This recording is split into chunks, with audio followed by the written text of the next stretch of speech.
प्रदेश के सभी नौजवान साथियों, हमारे प्रिय राजीव गांधी जी के जन्म दिन के इस अवसर पर मैं आपको स्वर्गीय राजीव गांधी जी के बारे में कुछ बताना चाहता हूँ। नौजवानों को राजीव जी के बारे में कम जानकारी है। मैंने भी 7वीं लोकसभा में एक युवा सांसद के रूप में प्रवेश किया था। राजीव गांधी जी ने वोट देने की उम्र 21 वर्ष से घटाकर 18 वर्ष की थी। वह युवकों और नौजवानों को नई तकनीकी की जानकारी देने के पक्ष में रहते थे।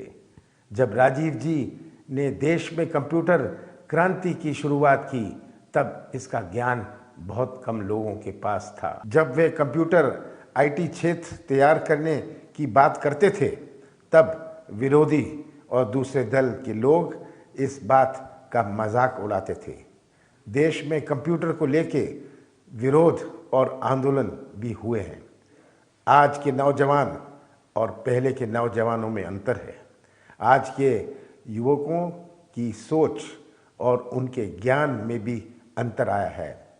पहले कंप्यूटर और आईटी की शिक्षा का ज्ञान बहुत कम सीमित लोगों तक था। राजीव जी ने देश को एक नई दिशा दी। उन्होंने 21वीं सदी की नए भारत की नींव रखी थी। राजीव जी कहते थे कि युवा देश का भविष्य है, उसकी भागीदारी है, देश के निर्माण का भविष्य तय करेगी।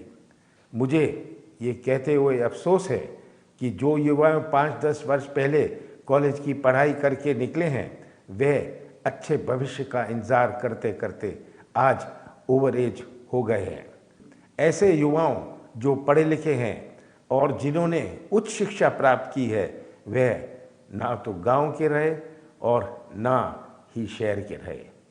आज जब आप इस बात का एहसास करने में सक्षम हैं कि पिछले 15 वर्षों में हमारा मध्य प्रदेश बहुत पीछे रह गया, नौकरी और रोजगार को लेके तो कोई ही सोच और ना कोई योजना आपके लिए बन पाई।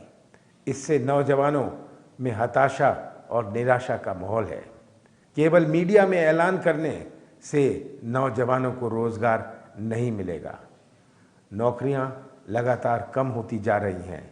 व्यवसाय के लिए रुपयों की व्यवस्था करना एक बड़ी समस्या है। आज का नौजवान इंटरनेट के युग का नौजवान है। आज के नौजवानों में एक तड़फ है जो आगे बढ़ना चाहते हैं, जो ठेका या कमीशन नहीं चाहते हैं, वह तो अपना भविष्य बनाना चाहते हैं। उसे व्यवसाय और रोजगार की तलाश है। प्रदेश की तस्वीर आपके सामने है। 15 सालों में भाजपा सरकार ने जितनी घोषणाएं, आश्वासन और विज्ञापन दिए, उसमें से कुछ पर भी अमल होता तो आज हमारा प्रदेश आगे बढ़ जाता। इन 15 वर्षों में प्रदेश के किसान और नौजवान सबसे ज़्यादा निराश हुए। भाजपा की राजनीति ध्यान मोड़ने पर ज़्यादा रही। जन आदेश के बाद कांग्रेस की सरकार बनी, तब कांग्रेस को एक ऐसा मध्य प्रदेश सौंपा गया जो किसानों की आत्महत्या में नंबर 1, बेरोजगारी में नंबर 1, महिलाओं पर अत्याचार में नंबर 1, भ्रष्टाचार में नंबर 1, बिगड़ती कानून व्यवस्था और तिजोरी खाली थी। इन परिस्थितियों में मैंने सरकार संभाली और नई शुरुआत की।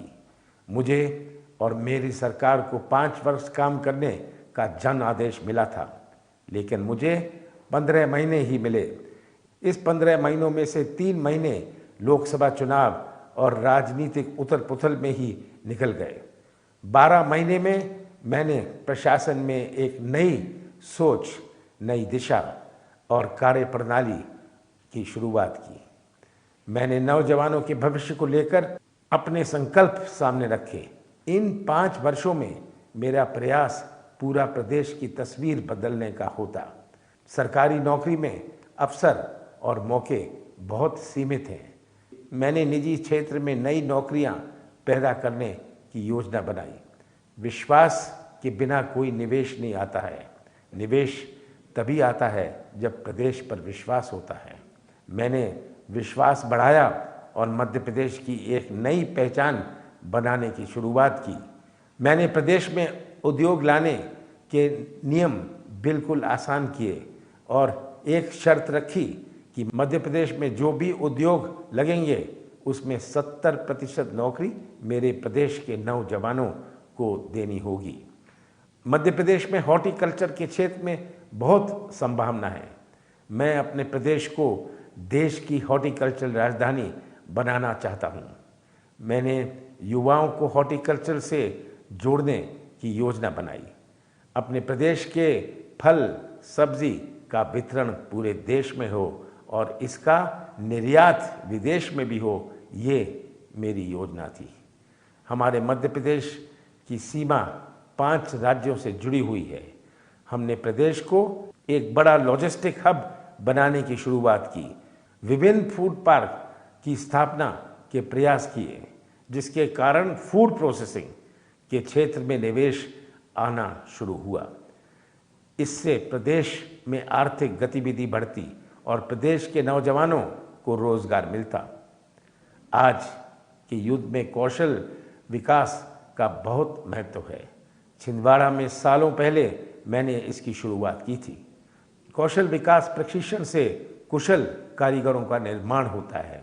मैंने भोपाल में ग्लोबल स्किल सेंटर बनाने का काम शुरू किया। मैंने प्रदेश में टेक्सटाइल पार्क की स्थापना की, इंडस्ट्रियल कॉरिडोर बनवाया। मैं चाहता हूं कि खेती किसानी वाले परिवार के युवा अच्छी और प्रगतिशील खेती करें। ऐसे नौजवान खेती में सूचना संचार माध्यम का फायदा लें।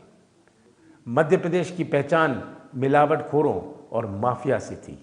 मैंने मिलावट को समाप्त करने के लिए शुद्ध के लिए युद्ध अभियान शुरू किया। मैंने माफियाओं के खिलाफ सख्त कार्रवाई शुरू की। इन 15 साल भाजपा सरकार का संरक्षण इन्हें मिलता रहा। कैसे मेरी सरकार को गिराया गया, इसके बारे में आप सभी परिचित हैं।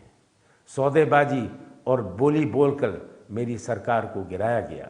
भाजपा ने मध्य प्रदेश की पहचान बिकाऊ राजनीति करने वाले राज्य के रूप में कोरोना महामारी से निपटने की खराब प्रबंधन ने एक आर्थिक